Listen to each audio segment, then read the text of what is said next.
It is 2 miles long, 500 yards wide at its broadest point. In no place does it rise more than 10 feet above sea level.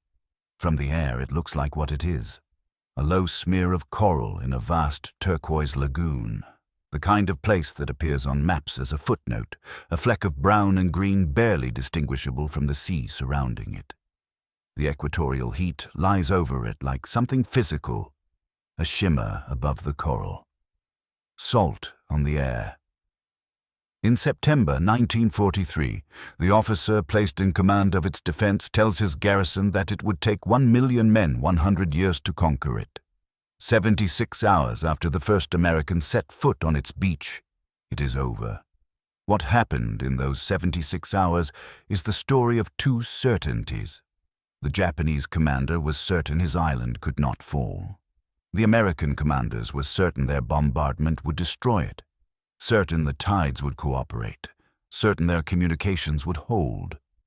Both sides arrived at Betio Island carrying that confidence. The Marines wading chest-deep through its lagoon under machine gun fire existed in the gap between them, paying for everyone's assumptions at once. His name is Rear Admiral Keiji Shibazaki, and it is worth understanding him before the battle begins. He is 49 years old when he arrives on Betio in September 1943 to take command of its garrison. He comes not as a fanatic, not as a man who believes in fortresses the way some men believe in myths. He comes as a professional, a graduate of the Imperial Japanese Naval Academy, a veteran of amphibious landings in China during the late 1930s, which means he has watched from the attacking side what it looks like when men try to storm a defended beach. He has seen the physics of it, the bottleneck of boats, the exposure, the men in the water who cannot move fast and cannot find cover and can only keep moving forward or die. That knowledge is what he builds from. He finds a year's work already done when he arrives. More than 1,200 men, soldiers, construction workers, Korean laborers, have spent most of 1942 and 1943 transforming this sandbar into something else entirely. Shibazaki continues the work, right up to the day the Americans appear on the horizon. He walks the perimeter, he adjusts the angles, he trains his weapons on the lagoon, and then he tells his men what he believes. It would take 1 million Americans to take this place, and 100 years to do it. He is not wrong to believe it. That is the point. Why this particular sandbar had to be taken at all follows a chain of logic running westward across the Pacific. By the summer of 1943, the United States needs bases in the Mariana Islands, airfields from which it can push toward the Philippines and eventually Japan itself. To get to the Marianas, it needs the Marshall Islands. But the Marshalls are cut off from direct communication with Hawaii by a Japanese garrison and air base on Betio, in the Tarawa atoll of the Gilbert Islands. Remove that garrison, and the chain opens. Leave it, and nothing moves. The 2nd Marine Division draws the assignment. They are coming off Guadalcanal, veterans of that grinding fever swamp campaign, men who have already learned what combat costs. In August 1943, Admiral Raymond Spruance flies to New Zealand to meet with the division's new commander, Major General Julian C. Smith, and the planning begins. The objective is a sandbar, roughly the size of the National Mall in Washington, D.C. The men who will take it will later call it 1 square mile of hell. The perimeter of Betio in November 1943. What 1,247 men of the 111th Pioneers and another 970 labor troops from the 4th Fleet's construction battalion built over the course of almost a full year. 500 pillboxes, 40 artillery pieces positioned along the beaches, 4 8-inch coastal defense guns, heavy naval weapons mounted in reinforced concrete emplacements, 4 5.5-inch coastal defense guns, 62 heavy machine guns, 44 light machine guns, 7 light tanks, rangefinders, searchlights, directors. The beach is ringed by the natural coral reef, and that reef covered with barbed wire and mines. a trench network connecting every point on the island so that any defender can move under cover from one position to any other without ever exposing himself. The pillboxes, built from reinforced concrete, coconut logs, and sand-filled steel, plates, materials chosen specifically to absorb indirect fire from naval guns. The historian Samuel Eliot Morison would later write that no military historian who viewed Betio's defenses could recall an instance of a small island being so thoroughly prepared. A correspondent who saw the fortifications after the battle went further. The Germans, he noted, had never built anything like this in France. The Korean laborers built it. 1,200 men, conscripted, given no say in what they were ordered to construct. They worked for a year on this island in equatorial heat. And when the Americans arrived in November 1943, 1,071 of them died inside what they had built. 129 survived. They had not wanted this war, and they had not chosen to be there, and history has recorded almost nothing about them individually. They are the story that most tellings of Tarawa omit. They should not be omitted. The defensive scheme had a logic that Shibazaki understood completely. The island was not designed for a battle in depth across its interior. It was designed to kill men in the water and on the beaches before they could reach the interior at all. The guns pointed at the lagoon. The barbed wire blocked the reef. The machine gun positions commanded overlapping fields of fire across every square yard of water a man would have to cross. Stop the assault before it touches the island, and you never have to defend the island. Shibazaki had not built a fortress. He had built a killing ground that happened to look like an island, and the killing ground began 200 yards from shore. The American plan rested on 3 assumptions. The naval bombardment would obliterate the island. The rising neap tide would give the Higgins boats enough clearance over the reef to land the Marines without wading. And the communications architecture was adequate to command a complex amphibious assault under fire. All 3 were wrong. A man named Frank Holland knew about the tides. A New Zealand reservist, he had spent 15 years before the war running an inter-island schooner in the Tarawa atoll. He knew this lagoon the way most men know a road they drive every day. He warned the planners, November neap tides were unpredictable. The reef might not have enough water. The Higgins boats drew 4 feet. If the tide offered 3 instead of 5, every man in them would have to go over the side and walk. He said this to the people planning the assault. He was not fully heard. Lieutenant General Holland Smith, Howlin' Mad Smith, commander of 5th Amphibious Corps, a man constitutionally incapable of quiet concern, fought furiously for more LVTs, the amphibious tractors that could crawl over the reef regardless of tide depth. He was overruled on the full request. He would get some of what he asked for. Not enough. The man who designed the assault was a colonel named David M. Shoup, a farm boy from Battleground, Indiana, who had become the division's operations and training officer, the mind behind the assault plan. He knew every element of it, every contingency and every gap. Days before D-Day, his commanding officer, Colonel William Marshall, suffered a nervous breakdown. Julian Smith promoted Shoup to full colonel and handed him command of the regiment. The man who had written the plan would now execute it. The architect became the executor. No one had fully accounted for what happened when a battleship fired her main guns. The concussion knocked out radio equipment.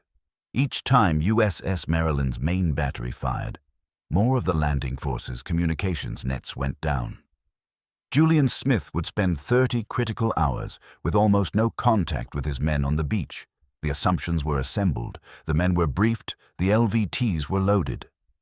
A last-minute delivery of 50 new LVT-2s that Holland Smith had demanded and finally received was stowed aboard 3 days before the assault. The date is set, November 20th, 1943. It is still dark when the fleet moves into position. 51 battleships, cruisers, and destroyers. The equatorial night is thick and warm. Aboard the transports, the Marines have been roused through the small hours and fed steak and eggs, the traditional meal before a combat landing. By the time the sun comes up over the Gilbert Islands, the air smells of salt and diesel smoke, and the lagoon on the north side of Betio shines a vivid, deceptive turquoise. The bombardment begins. 40 minutes of naval and air fire. An estimated 6 million pounds of explosives directed at an island 2 miles long. Columns of smoke rise over Betio until the island disappears behind them. The Navy has promised to obliterate it. Many of the naval commanders genuinely believe what comes next will be rubble and a handful of survivors 2 days to resist. What they have not fully reckoned with is what the pillboxes are made of. Reinforced concrete, coconut logs, sand-filled steel plates, designed by men who knew exactly what naval gunfire could and could not do. The shells pound the island, the bunkers hold, and the guns must stop before the landing craft arrive. The men in the approaching boats cannot be hit by their own ships.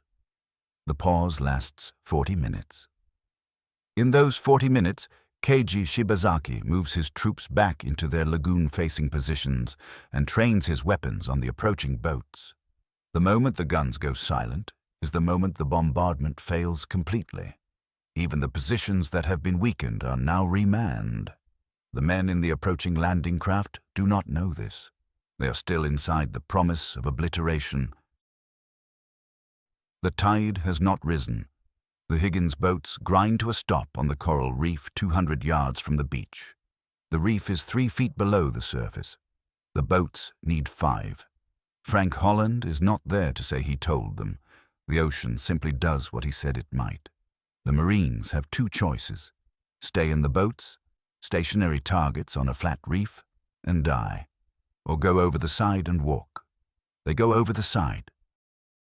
Hundreds of yards of chest-deep water. The coral is razor-edged beneath their boots. Ammunition belts drag men down. Some hit deeper channels they cannot see and go under. Machine gun fire comes from every angle on the beach. The positions Shibazaki spent a year engineering to command exactly this stretch of water, these exact approaches, this exact killing ground. Men who have made it halfway fall forward and do not get up. Men who are almost sure fall forward and do not get up. The first wave suffers 75% casualties. Of the men who survive to reach the beach, many are already wounded before their boots touch dry coral. The LVTs crawl over the reef regardless of tide. The men in them survive in rates the men in the Higgins boats do not. The difference is 3 feet of water and the last-minute delivery of 50 machines one general had to fight to get. By the end of the battle, the 2nd Amphibian Tractor Battalion has lost its commander, more than half its men, and 90 of its 125 vehicles. From somewhere on that beach, a radio transmission reaches the fleet. Have landed. Unusually heavy opposition. Casualties 70%. Can't hold. Then the voice of the Japanese garrison commander disappears from the battle. Sometime in the mid-afternoon of November 20th, Keiji Shibazaki and his senior officers are spotted in the open, moving to a secondary command post. A United States Navy destroyer, USS Dashiell or USS Ringgold, the records are not certain, fires a 5-inch salvo. Air bursts. Shibazaki and his officers are killed. The man who declared this island impregnable dies on the first afternoon. Not from Marines storming his positions, but from a naval shell catching him in the open. He never knows whether the fortress holds. He never knows whether he was right. The battle simply removes him from it. What remains is a garrison still fighting with everything it has, tenaciously, position by position, but without the ability to coordinate the decisive counterattack that might have pushed what was left of the assault force back into the sea. By nightfall on November 20th, 5,000 Marines are on or near the shore. 1,500 of them are killed or wounded. The beachhead amounts to less than a quarter of a mile. Colonel David Shoup has established a command post against the landward wall of a Japanese bunker that is still occupied on the other side. He will not move from that spot, and he will not sit down for the duration of the battle. Aboard USS Maryland, Julian Smith knows almost nothing. Each time his flagship fires her main guns, the concussion knocks more radio nets offline. The man who sent 12,000 Marines into the most heavily fortified square mile in the Pacific sights in his command room receiving fragments, bursts of static, partial, reports, rumors relayed through secondary channels. He does not know if Shoup is alive. He does not know if any part of the beachhead is holding. He does not know what the beach looks like. He sits there, and the hours pass. On the beach, the second day begins. Major Michael Ryan's Marines on the western end of Betio, Green Beach, find a way through. Ryan reaches 2 destroyers by radio and calls naval fire directly onto Japanese pillboxes while his men move. Position by position, naval shells and Marine rifles clearing the line. By the end of November 21st, Ryan's men have seized Green Beach entirely. Reinforcements come ashore. Artillery observers establish effective communication with the ships offshore and begin calling accurate fire onto enemy positions for the first time. The tide is still too low for direct beach access, but something in the arithmetic is beginning to change. At 1600 hours on November 21st, 36 hours after the first Marines touched the reef, Shoup composes a situation report from his command post against the occupied bunker. Wounded. Cut off. Working on incomplete information inside a plan that ceased to exist within the first hour of the assault. The report describes what has happened and what remains to be done. It ends with 5 words. Combat efficiency. We are winning. On USS Maryland, Julian Smith reads those 5 words and knows the beach will hold. On the second evening, from the Japanese command bunker, a final message goes out to Tokyo. Their weapons have been destroyed, it says. Everyone is attempting a final charge. It ends, may Japan exist for 10,000 years. These are men who are told this island could not fall. They are transmitting what they know is a final message. The tide finally rises to its normal range on the 3rd day.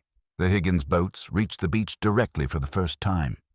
More tanks come ashore. A Marine battalion pushes east along the runway in a tank infantry attack that grinds through the remaining positions with systematic, exhausted violence. On the night of November the 22nd to 23rd, the last organized Japanese resistance breaks in a final banzai charge. 1,000 men alive on the night of the 22nd, 500 by dawn of the 23rd. Fewer than 100 when the island is declared secure at 1:30 in the afternoon. Of the 3,636 men in the Japanese garrison, 1 officer and 16 enlisted men survive. The island is declared secure on November 23rd, 1943. Nearly 6,000 men are dead on a piece of coral the size of the National Mall. The bodies lie in the equatorial sun, and the heat does what heat does. Burials are brief, corpses laid in tank ditches and bulldozed over. The Seabees begin work on the airstrip. Staff Sergeant Norman Hatch and his camera crew have been shooting since D-Day. The footage they carry back, American dead floating in the lagoon, bodies in rows along the seawall, is so disturbing that the question of whether to release it to the American public goes all the way to President Roosevelt. He approves it. The film plays in theaters across the country. Letters pour into Admiral Nimitz's office from the families of men killed on a sandbar in the Gilbert Islands that most Americans had never heard of. General Douglas MacArthur sends his verdict to the Secretary of War. These frontal attacks by the Navy, as at Tarawa, are a tragic and unnecessary massacre of American lives. Holland Smith, who fought for the LVTs and was given fewer than he asked for, tours the beaches after the battle and compares the losses to Pickett's charge at Gettysburg. Time magazine places Tarawa alongside Concord Bridge and Belleau Wood. Nimitz's answer to all of it is 12 words. The capture of Tarawa had knocked down the front door to the Japanese defenses in the Central Pacific. The Marshall's campaign launches 10 weeks later. Aircraft flying from the airfield on Betio, renamed Hawkins Field for a Marine officer who died on its beach, cover the landings. The chain of logic that required Tarawa to fall proves out, at a cost nobody wanted to pay. What changed? The underwater demolition teams, the predecessors of the Navy SEALs, created specifically so that no assault force would ever again approach a reef it hadn't reconnoitered. New LVTs with factory-installed armor and working radios. Ship-to-shore fire coordination, rebuilt from first principles. Communications protocols that accounted for the concussion of a battleship's own guns. Julian Smith and Merritt Edson would tell Congress afterward, there had to be a Tarawa. The Gilbertes people returned to find their subsistence world gone. The trees cut down, the lagoon mined, the fishing disrupted for decades. No reparations were paid. The traditional way of life did not come back. Of the 1,021 Americans killed at Tarawa, approximately 350 have never been accounted for. The Seabees, building the runway, relocated burial markers but left the remains in the ground beneath. A later project replaced those markers with white crosses, often realigned and consolidated into larger cemeteries.